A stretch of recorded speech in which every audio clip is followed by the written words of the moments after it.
Good morning and Merry Christmas Eve. Today is Training Tip Tuesday, and the horse that's behind me is Reata. She's a quarter horse that came to me for a tune-up. I had her a couple years ago for training, and she came for a tune-up because she'd been off all summer. And she's a horse that has a tendency to be a little cinchy, be quite claustrophobic, be real snorty. She's got a lot of go to her, and I was able to ride her on our Christmas ride a couple days ago, and that was a lot of fun.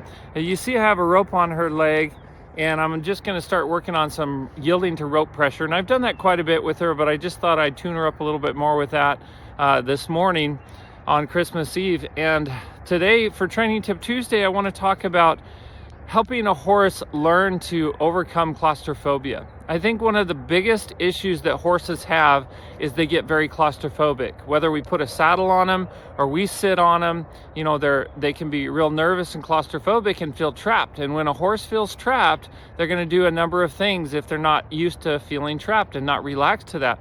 They might rear, they might kick out, they might buck, they might bolt, they might bite, they might strike, they might do a whole bunch of different things. And teaching a horse to yield to rope pressure on their legs is just one of the things that I do with horses to help them learn to not be claustrophobic and to yield to pressure. I think a lot of people, there's a big movement out there of people not wanting to put pressure on their horses. The problem with that is that you don't teach a horse to learn to handle pressure. And pressure will always come with horses. It will always come. When you're with your horse, at some point there's going to be a high pressure situation where your horse is going to lose his bananas.